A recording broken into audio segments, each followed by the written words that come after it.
This is Joyce Graff and the Brookline Bees from the Brookline Senior Center. And I want to start off this program with talking about darts and other ways to fit garments to yourself. And Bronwyn sent me this example of an apron that she wanted to modify because it was too big. So Bronwyn, you want to tell us a little bit about this? Yeah, I bought this at a yard sale and it was very small. It was for a petite person. And let's see, I'm going to adjust this. And anyway, you can see that I added a piece of blue on the shoulders because it was too short. I wanted it to come down far enough so that when I'm cooking, I don't get a lot of cooking mess on my pants or my skirt or whatever I'm wearing. So I added the blue parts up, you can see on the shoulders. I added about 5 inches. So then it went down really far, and it's also low-waisted, which I like because I have a pretty low waist anyway. And it has pockets in the front, which I really like. I like having pockets that you can put things in. But when I put it back together again, after adding the shoulder pieces, it was flaring out much too much, and the shoulders were always falling down onto my arms. And I realized I had to do something to keep the shoulders on my shoulders instead of falling down my arms. So I gathered at the neckline and I put in these darts, but I think the neckline should not be gathered so much, number one. And the darts are in the wrong place. And so Joyce, you would be able to maybe describe a better place for the darts, probably lower.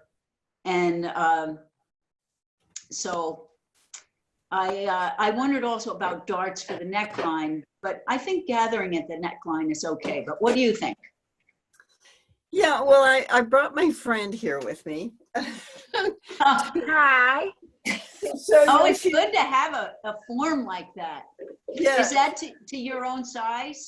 Yeah, this is a dress form. That's good. It is the mini me and allows me to fit things without an assistant. You either need a second person or a dress form for some of this. You can do it for your own self. If you're working on your own garment, I would suggest putting it on inside out, and then you'll see as I work with some of these suggestions, if you have it inside out, you can mark it more effectively and deal with it as a person. Then you know where things go. Right. But the idea is that we're not straight up and down. We have curves. All women have curves. And we want to fit things. Line.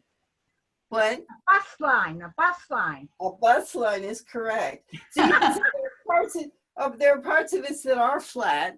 So around the neckline and the upper chest, it's nice and flat, and you don't have to modify that. This is called a yoke that goes on the flat part. And then underneath that, it's gathered because we want it to be considerably wider for the bust and for the hips. But there are other places where we might want it to come in. And one of the things, you could just put a belt on it to make it come in, or you can work with the material to change the way it hugs your body. And that's what we're going to talk about today. So this one is gathered. It's just gathered. That's a pretty thing. Is that smocking on the top? To gather. Oh, this is actually quilted. And then neat. It's stitched on all the way through, and just put the stitching lines to decorate it.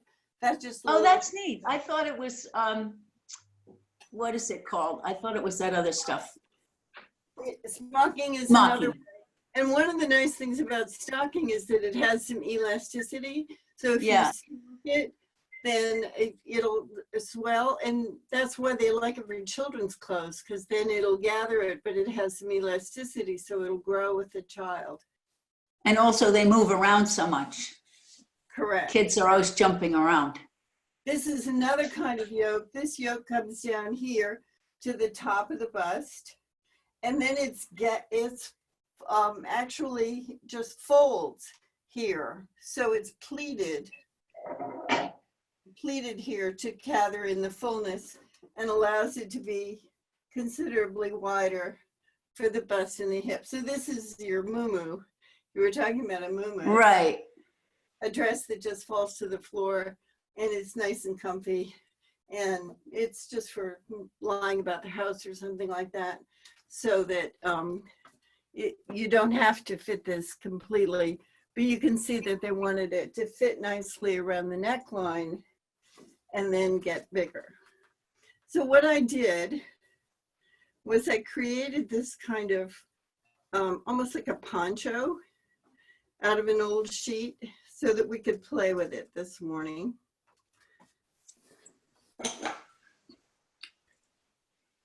Oh, you're so clever.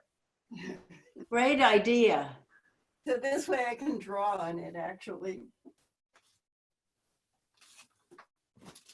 And I've chosen a sheet that has little pinstripes so that we can see the up and down of the fabric. If you remember from patterns, they'll say, put this on the direction of the fabric. So picture the arrows on your pattern, and we have some lines here. So we can see this line's right down the middle and so forth. So the shoulders are fitting well here. When you go to fit a dress, make sure that it's hanging correctly. So you want to make sure that the seams are right on your shoulders. Before you start modifying anything, make sure that you've got it in the right place. So now we'll talk about darts. And what Bronwyn did was to put some darts in that ended right at the tip of the breast. And what that does is it makes a shape that's a little bit too conical. And I made one for you so you can see that.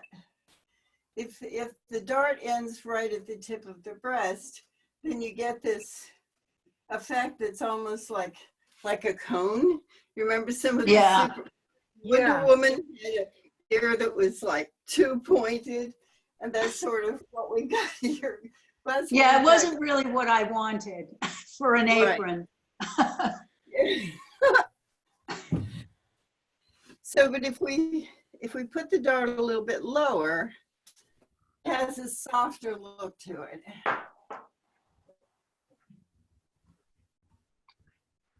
So here I am a little bit lower. It's a little softer. You see the difference? Yeah. And oh, that's much better. So I've also planned the dart so that it's on that vertical line. So here's our vertical line, here's our vertical line, and the fullness is coming in from the side to the center. You could pinch it both ways, but then you get a different effect. Oh, so you don't have the dart going to the sides. It's just going down. This one is going vertically, but I did do one from the side so you could see the difference. Is that one goes thicker and then thinner again? Yeah, but see, it's thin and thick and then thin at the bottom? Yeah, this is. Oh, I see, it's a pleat on the bottom. 2-inch dart, an inch both ways. It's just a pleat. It's just open at the bottom. Right, I just left it open at the bottom, but the idea is that I'm pulling the fullness in from the side. If I put it in here, it's going to change the armhole. Right. Yeah. Okay. So you have to plan for that. Obviously, if you're working with new material, you can plan for it from the beginning. But if you're modifying something, it may be more difficult. So here the dart is coming in from the side. Right. And again, it's going toward the peak of your breast, but not to the peak of your breast. I think I like the idea of the one going straight down and being a pleat. I think that would work in my case with that apron. Right, it depends where you want to change the fullness.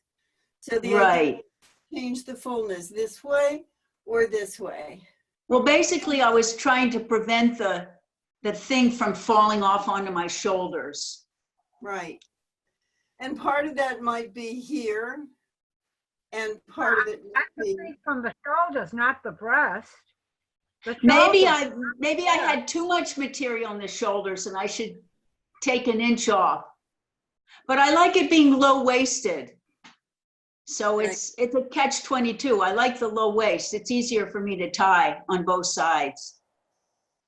right. So let me show you a little bit. If you go back to that pattern, remember the pattern that we were talking about. If you have a pattern, how does one create a dart? Let me get this up. What part of the breast do you start with to make the point to go like a bee? So here's the pattern. And you Right. can see that they're planning the dart to come in from the side here. And they have these dots. And on this, Right. the little scissors that says, this is your cut line. And then there's a little presser foot here that says, this is your sewing line. Okay. Right. So those are the indications from the pattern as to how they want you to prepare it. And What I could wanted do to that show kind you- because the sides aren't together in this apron. They're not sewed Right. together. Right, and so if you're modifying an existing piece, it's going to change that side seam or the armhole, depending on what you've got going. I wanted to show you about tailor tacking because getting from the pattern to the reality is sometimes a challenge. And this is a mechanism that tailors have been using for centuries. In order to capture that dot, you don't want to mark it. You want to sew a piece of thread through that dot. And I use a contrasting thread. You can see I have a light green fabric and I've chosen a red thread. You want something that's not highly visible for you. So you just put your needle right through the two sides of that dot and leave a tail that's at least an inch, usually 1 to 2 inches. Leave a tail on both ends of it. So you can see I've got these bits of thread strung through those dots, and here at the point they didn't put a dot, but I've essentially created one. So the operate spot is the center of those two stitches. Okay. That's interesting because I was used to making marks with Tailor's chalk, but this would be a lot easier. I find it easier. I learned this when I was a teenager and I really like the method. So then you pull the pattern off and you have these little wisps of thread. And then you've got two pieces of material here. So you're going to pull the two pieces apart just very slowly so that as you do it, you can clip the threads. So you pull it partway through and cut these threads. So here I've got it pulled partway through and I can cut it right there. So that's why you made them so long. Exactly. So I had enough thread to work with. And as I pull it apart, I cut those in two. So now I have smaller wisps of thread marking those on both pieces of the material. And then Very clever. Using those dots, I'll stick a pin right in the middle of that Tailor tack and use it to draw to the other side of the dart. So you can see I've got this pin helping me find exactly the right spot. That's neat. A good method. Pull it together and fold it so that the end of the dart is now on the fold line. Fold line here, together here, together here with the pin. Okay. And then you pin it so that now we can operate on it with the sewing machine. And we're going to sew from the open end of the dart toward the point. Like an ice cream cone. Yes. And so you've got a straight line coming through those points And you'll reinforce the point because that's going to be weak. You do want to back up and reinforce that point a little bit. And then remove the tacks. So you can see I sewed right through it. Even if it catches that thread, it's okay. That's why I have a contrasting color, so I could see if there's a little bit of it left and pull it all out. Okay, so there we are back to this piece. I'll stop sharing that.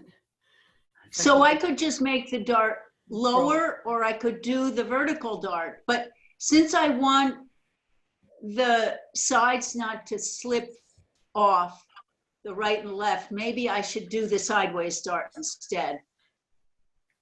Okay. I'm not sure. I'm not sure which would be better. So let me get her in the picture, and I'm gonna run and get my pen.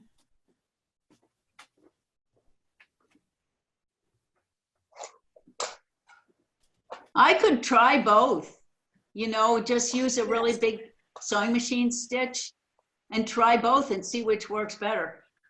So here, and again, what you're gonna do if you're fitting this on yourself is you're gonna pin it. Let me pin it first. And try it. And the reason I said wear it upside down is that if you pin it this way, then you won't have to unpin it in order to adjust it before you sew. But as we said before, I can take the fullness out. You can see how it's bunching here a little bit. So if I want to take that fullness out, the way you do that is by taking a side dart. So I could maybe have darts above and below the breast. See how that's hanging better already? Yeah. On the side. And again, if I want it to come down toward the waist, I can put the dart under. Oh, that's a good idea. I could have a sideways dart above the breast and then one of those pleating darts below. Yes. Yeah, I think that would work well. And you can see the way I've adjusted this. I wanted to keep this vertical space nice and smooth. Right. So Yeah, I think that's the perfect solution. but A little again, one up at the top near the shoulder and then the one in the middle going down. Right. And again, depending on what you're working with, you'll make a different decision. The other thing that you can do is make a dart that again goes from giving you the maximum width here to a waist in here and then a flare out for the hip, so that I'll draw it. It's easier to see it if I draw it.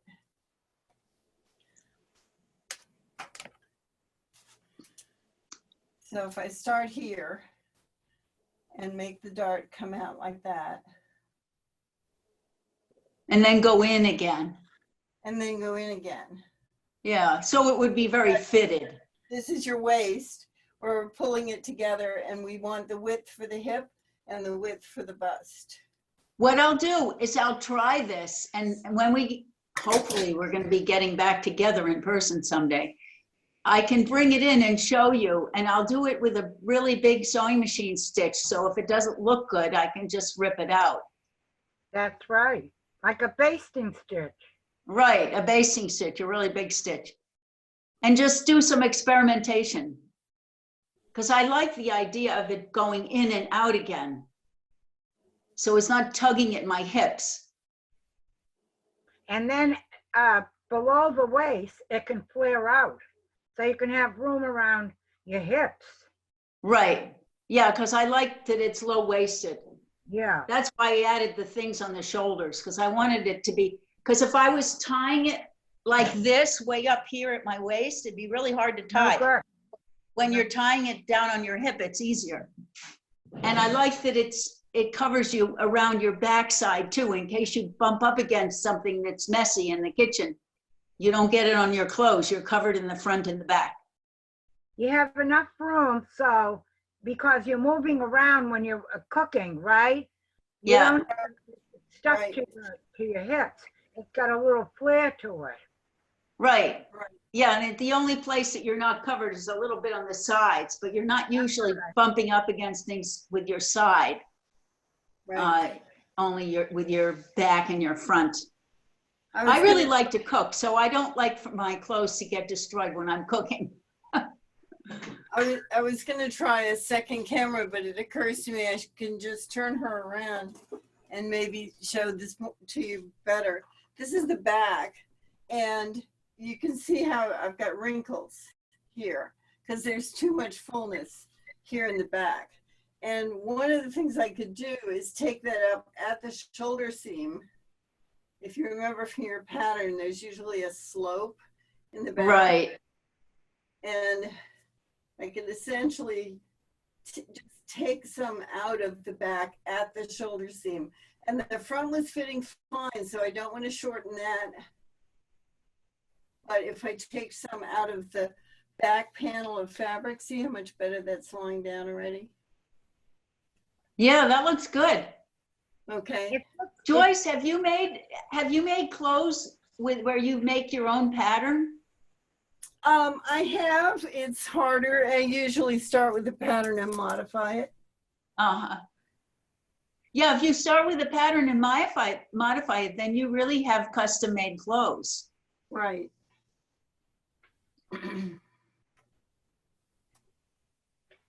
So there you can see I've got it lying nice and flat against the back now. Right. You usually don't need the darts in the back because our backs are flat. So Right. we're not worrying so much about curves. We're just worrying about the hang of it. We want it to hang nicely.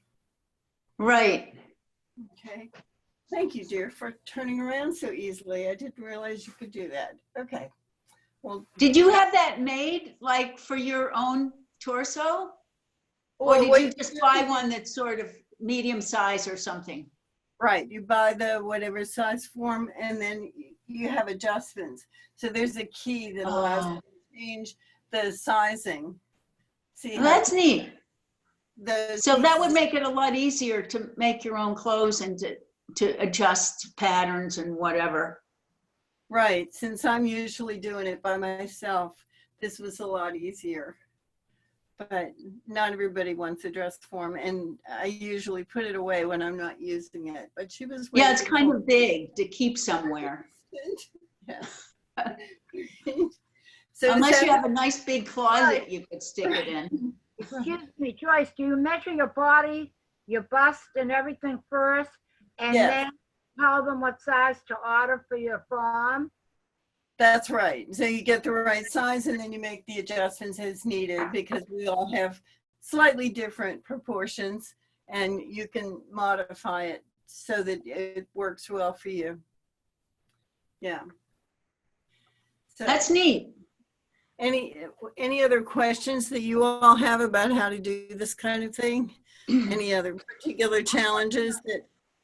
I just learned something new today about Yes. the back. I didn't think that you could adjust anything from the back, but you said you could. Yeah, I just From the took out some shoulder.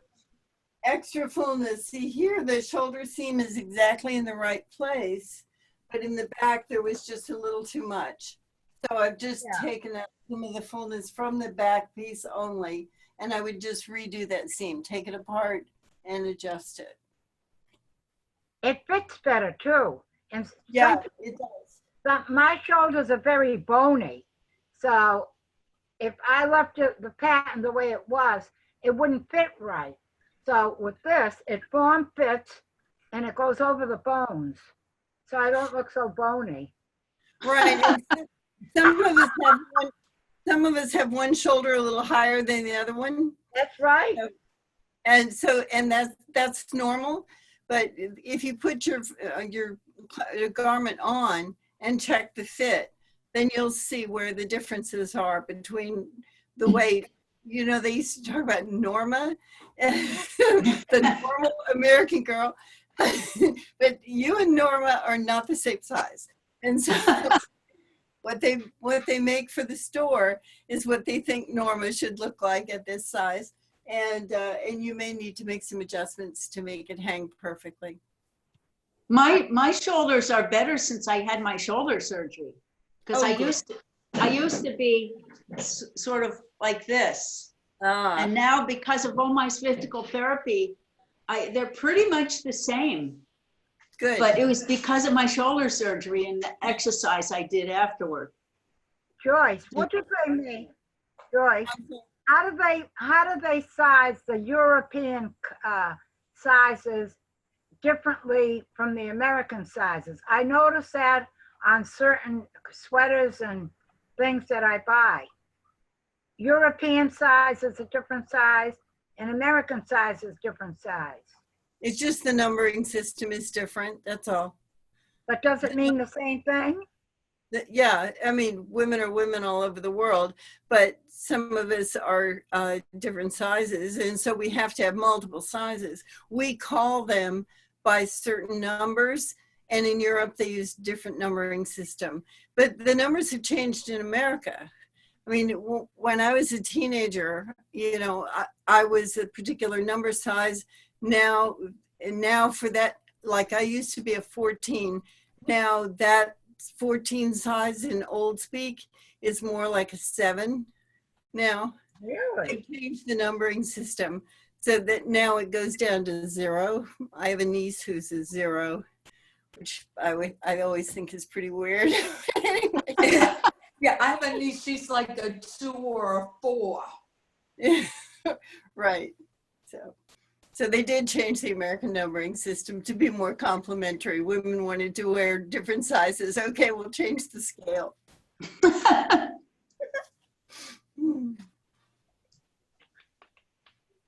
Yeah, I know in American shoes, I wear a 7. In the European size, I wear a 35. So go figure. But I'm wearing 11. same length. What? Feet, Joyce. It feels like clown feet, but anyway, such is life. Yeah. It's okay. Good. All right. Well, thank you very much.